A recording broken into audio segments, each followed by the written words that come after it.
The cover, I've used up all my time, so now I'm in absent time, which now I can be written up for, all right? Well, he's been absent for the last 3 weeks, so I'm just going to have the paper already ready to write him up. That's a preemptive strike, right? And I've had managers look at the date, and someone put the dates on it. So, wait a minute, Larry.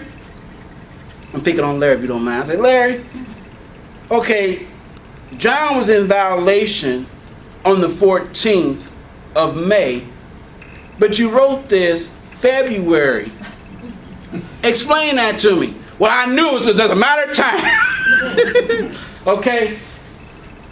Preemptive behavior. In other words, they believe something is going to happen before it happens, and so they begin to make decisions based on that. We do it all the time. Give you an example.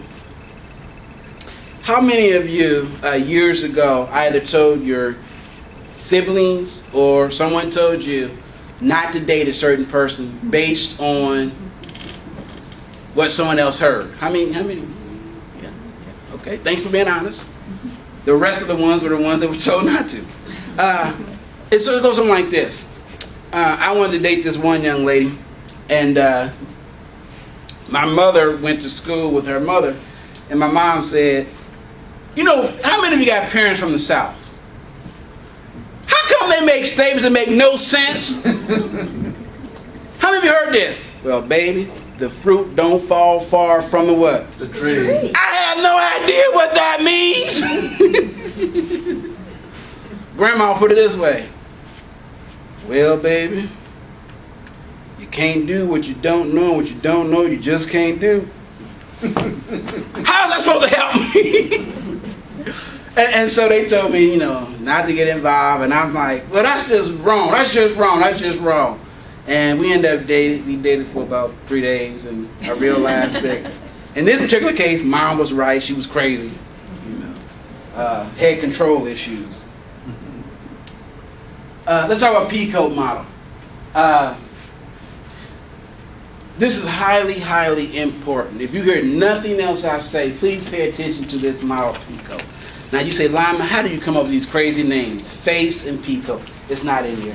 Okay. I'm going to tell you what happened. This presentation is normally 4 hours long. And I'm just scratching the surface, all right? And so when I had to submit my slides, it took a while because I was trying to cut down. And when I got to the hotel, you know, you look over to prepare, right? And it's like, you know what? I don't want to cheat you guys. And I took out some stuff and I had to put it back in. So you forgive me? Yes. Thank you. This making sense? Yes. All right. Is it helpful? Yes. Okay, thank you. This is what I found out in 26 years in HR and in management.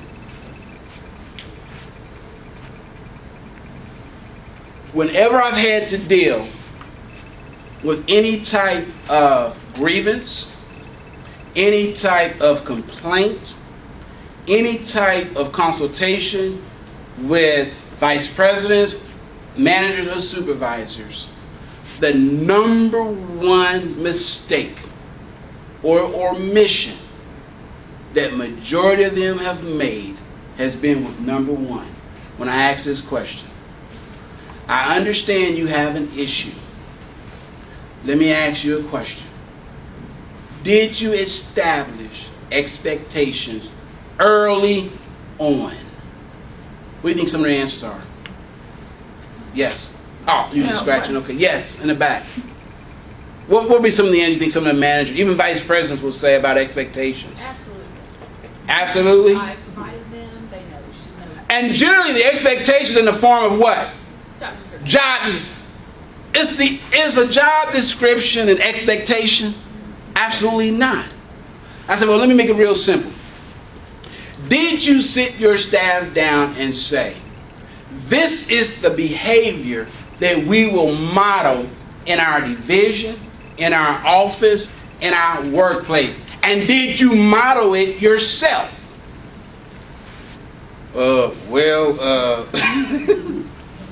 Number two, were you consistent in the application of policy? How many of you have had employees come to your office and say, I'm being treated unfairly?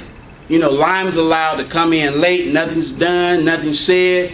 I show up, 1 millisecond late, okay, and I'm being crucified here. Consistent application of policy. Opportunity to respond. I never forget, years ago, I was asked to observe a grievance process. It was a young lady, probably in her late 50s, 60s, give or take. And how many of you have ever seen this scenario? It's a huge table, about a 6-foot long table, and there's like 5 managers. They're on one side of the table, and there's this one chair on the other side. Now remember, I'm just an observer, which means I cannot what? Participate. I can only observe and take notes. And this darling little lady sat down, shaking. And the manager said, they had what they call a no-fault attendance policy. You know what that is, a no-fault attendance? Basically, you have so many points, and once you've accumulated those points, regardless, it automatically goes to corrective action. It's a no-fault. And they said, you're in violation of our attendance policy. You're here to talk about this. And unfortunately, we're going to have to write you up. And I need you to sign. Now, signing this does not mean you agree. It just acknowledges you received it. Thank you. You may be dismissed. I'm standing there going, wait a minute. So I asked the young lady, she's just messed up. I said, ma'am, what happened? She said, well, my mother had a heart attack. Now keep in mind, this is 1994. I say with young people, they say, well, she could have called or text. It's 94. Everybody didn't have cell phones in 94.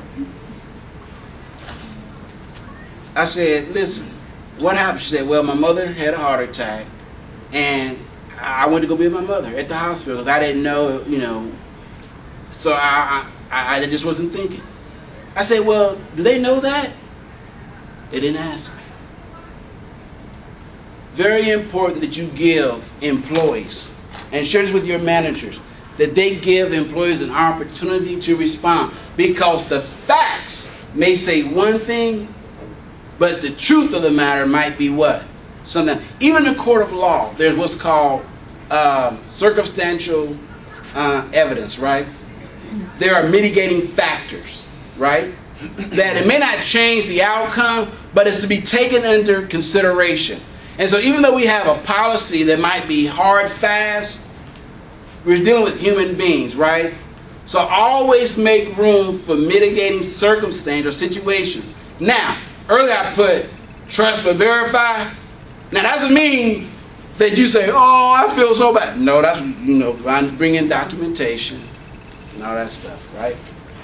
Appropriate consequences. This is where majority of your managers will struggle with, especially when you have 2 or 3 employees. They didn't commit the same violation, but it's kind of sort of, and I treated Jessica different because I know Jessica. She's a good worker. I don't know Lyman, so I'm going to apply the consequences a little differently. You see this a lot with new employees versus senior employees. Who do we tend to give a little bit more leniency towards? The new person or the person been there for 20 years? Why? Both of them violated the policy. Well, yes, ma'am? You know them. You know about their kids. Yeah, you maybe got invited to the wedding of their grandchild. You know their work. I don't know this line. I don't know him. He hasn't proven himself yet. He's not vested in us. And you see that. Make sure that the consequences are appropriate. In other words, if you have an employee that's been there 10 years, 5 minutes late, maybe you need to counsel that person. It's not necessarily a write-up. Find out what's going on. Now, if you have a new employee, we love this. We won't admit it, but it's true. What's the best time to get rid of someone? While they're still on what? Right. Why? Because they're at will and they don't have grievances. Hello! Hello? If you could just get managers to understand that. I had a manager that said, Lionel, I need to get rid of this person. It's the worst employee I've ever seen in 30 years. I said, well, when was the probationary period up? Last week. You just inherited that person. And also, time to change behavior. Real important. I want to share something with you. Hope you all can see this. Change.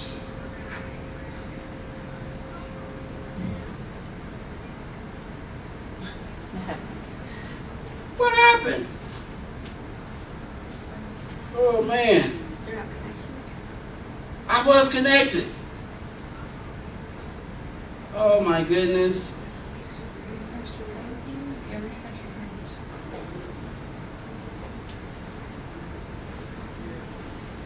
Uh-oh. Oh well. I had it all set. See, Gary messed me up.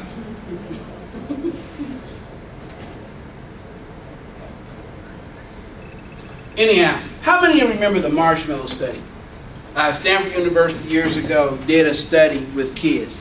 And what they did, they brought each child in, they set a marshmallow, and they said, listen, if you will wait and don't touch it, don't eat it, when I come back, if it's still there, I will give you another marshmallow. So you get 2 marshmallows.